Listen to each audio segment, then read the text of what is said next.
koo dàq ma làq ko bi ma demee ba ñi nga dàq ñëpp ma làq leen boobu laa la song. yow laa war a dàq. non boobu laa la song dama ragal ne. méthode boobu parce que Sun Tzu dafa wax ne booy xeex ak nit bu ko fekk ci terrain am. taxawal. ensuite da ngay mesurer force yi mu yor. troisièmement da ngay préparer say troupes natt leen ba xam ndax man say troupes ëpp nañu ay troupes am ensuite nga bett ko dans l'art de la guerre est-ce que Diomaye lirul l'art de la guerre. surtout ak ñi wër Diomaye. yow foog nga ñi wër Diomaye yow jàpp nga ne ñi wër Diomaye c'est des vipères qui peuvent ou des crotales yu mën a matt à tout moment. kon yow jàppoo ne ñooñu ñooy influence Diomaye mais da nga gëm ne Diomaye am na personnalité. bu ko mën a may mu jàkkaarloog Ousmane Sonko. dama lay renvoyer ci commentaires yi Ousmane Sonko ak appréciation bi muy def ci Diomaye. waaw vous ne le connaissez pas. waaw bis bi mu koy désigner. xamu leen ko ci vidéo bi. il est beaucoup plus dur que moi. yu mel noonu. am na daal mu ne man maay gën a sedd ci ñoom. que Diomaye moom loolu sax deuxième phase bi la. kon nañu xam ne c'est pas un macho. maanaam te it quand même am na fit moo nekkoon bul fàttee secrétaire général du parti bi. te parti bi muy xeex gis naa ne en tout cas ñi ma gis ci waa Pastef moo ci gën a xeex. avant loolu il était le coordonnateur des cadres. moo ci gën a xeex mun kàpp avant mu nekk secrétaire général. waaye xeex bi moo ko ci gën a def ba ñu yóbbu ko ci kaso 11 mois kan moo def 11 mois ci Pastef. amoo ci cadre yi kan.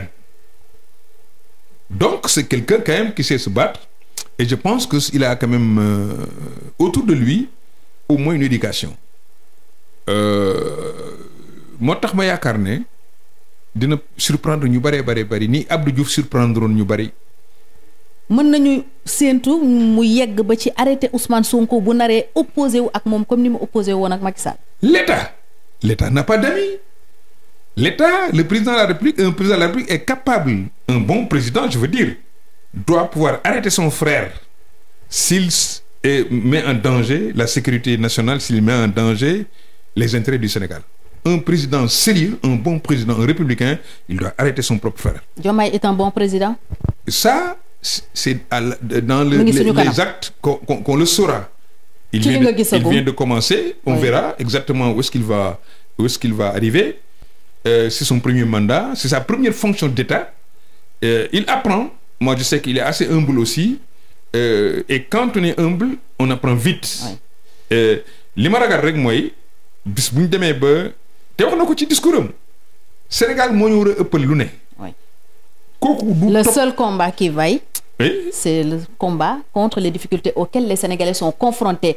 loolu la tontu woon Ousmane Sonko ba mu naan dañu war a nekk delluwaat ci combat bi ñu doon mener quand on était dans l'opposition. loolu moo tax ma ne la bu leen xeeb dara te bu leen exclure aussi ëllëg d'ailleurs sax loolu n'importe quel président l'aurait fait. Je ne pense pas que xelam daj na wala xalaat na dajale faat xale yi pour ñuy taal wala toj wala yu mel noonu loolu c'est terminé personne ne l'acceptera plus. En ce moment il aura en face et l'État mais surtout aussi les républicains qui ne sont pas des manchots aussi ñi génn ci nguur gi dañoo am doole loolu moom sax xam waxal na ko boppam. Souvent gars yi mi damay dégg ñu naan on est en face d'une opposition milliardaire. Bon c'est une façon de faire. Mais c'est une façon de dire que ils sont forts. Donc loolu dañ ko war a bàyyi xel et puis le Sénégal n'a pas besoin de ça. On est dans une situation économique financière difficile. On est entouré par vraiment une crise moo xam au Mali. Et dans la sous-région. En interne suñ ci bëgg a boole nag ñoomu neen ñi jonk nguur gi ñuy xiiroo ko ngaayoo mais ñun ñi fu ñu jëm nañu yërëm sénégalais yi ci coono yi ñu nekkee nañu yërëm sénégalais yi nekk ci ndox mi génnuñu ci nañ yërëm sénégalais yi ñi nga xam ne amuñ lu ñu lekk nañ yërëm xale yi nga xam ne dañu xaar ñu jox leen ñu mën a liggéeyee. Ensuite on ne parle plus du pétrole et du gaz et pourtant ils avaient dit que am nañ pétrole am nañ gaz. Donc on règle les problèmes. On ne parle plus kenn xamatul affaire pétrole ak gaz lu ñu ciy def. Anam. dañu ko nag sant ko mag yóbbu ko ñëpp gis nañ ñu ngi koy manqué fi ñu toll mais gisatuñ ana xaalis bi liñ ci génn anam juuti taxe guddi ak bëccëg lépp ñu bu ko teg ci ndoddu Sénégalais yi ba léegi boo jëndee gerte caaf sax il faut nga fay ci 1%. Donc je pense que war nañu mën a taire leur divergence concentrer wu sur l'essentiel faire de telle sorte que li taxul ñu fal leen ñu wan ko Sénégalais yi parce que de toutes les façons en 2029 ils vont rendre compte. Diomaye Sonko Diomaye si entre-temps Sonko pense que mun na bàyyi affaire bi Diomaye xëpp ko affaire bi pousse ko échec bi mais dafay nax boppam. parce que toutes les façons du bilan. au moins de 2 ans diront il était premier ministre moom du ci ku ndaw. lu ngeen ko waxee du ci lan. du ci ñambaas du ci ñambaas sër la ci mooy premier ministre bi. et comme il avait concentré tous les pouvoirs dépenser ak yëpp sax investissement moom moo koy def. centraliser yëpp au niveau de la sax ministre de la justice boo ko nommé moo nommé ministre de l'intérieur. yooyu waa ji jox na ko cër nag résultat moom la ñuy xaar mais pas ay xulu. alors ñu jeexal ak crise économique bi Sénégal di jànkonteel sànq jot nañu xibaar ne Sénégal bind na bataaxal wax investisseurs yi ne dañu am yéene wéyal négociations yi ak FMI et que tam engagé wu nañ pour fay bor bi à échéance alors que ñu bëri ñu ngi doon wax restructuration de la dette premier ministre bañ ne loolu du solution. tey kon premier ministre dafa bañ ne loolu du solution. waaw loolu la wax nee na loolu du solution. waaw léegi comme du solution dañuy engagé wu di fay. ñaar moo am. restructuration wala nekk en faillite. parce que mënuñu ko fay. déedéet xam lu tax.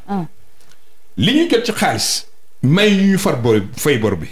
maanaam impôt li muy dugg par exemple bu fekkee da nga war a fay 5000 milliards ci benn at. Sénégal li muy dugal ci impôt taxe ak lépp matul 5000 milliards. da nga wax ji amatul sax 3000 milliards. kon doo mën a fay sa bor.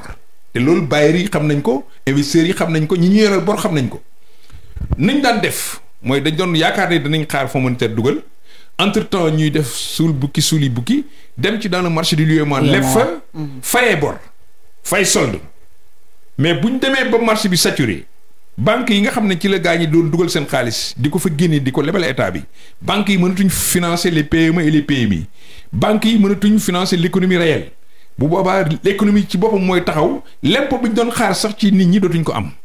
oui parce que l'économie ne tourne pas. merci nit ñi dootuñu am lu ñu fayee. alors loolu bu amee Fonds monétaire ne leen yoon yi ngeen am buñ ne ñoom duñu restructurer peut-être oui mais il faut que ñu wax Sénégalais yi de manière très claire comme restructurer wuñu lan la ñuy def. mais plan de redressement bi du.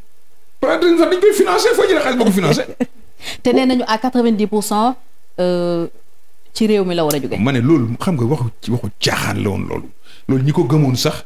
ay 7000 milliards nga ne da nga koy jëlee non 17000 milliards xaw ma nga koy jëlee ci Sénégal boo xam ne kenn liggéeyul kenn demul kenn dikkul dara doxul ñi homme d'affaires sax daan dugg ci marché public yi dugaluñu seen xaalis ci marché public bi aucune situation ne marche ñu bëgg a wax naan dañuy jëlee xaalis ci impôt foo ko jëlee impôt balaa muy am économie tournée.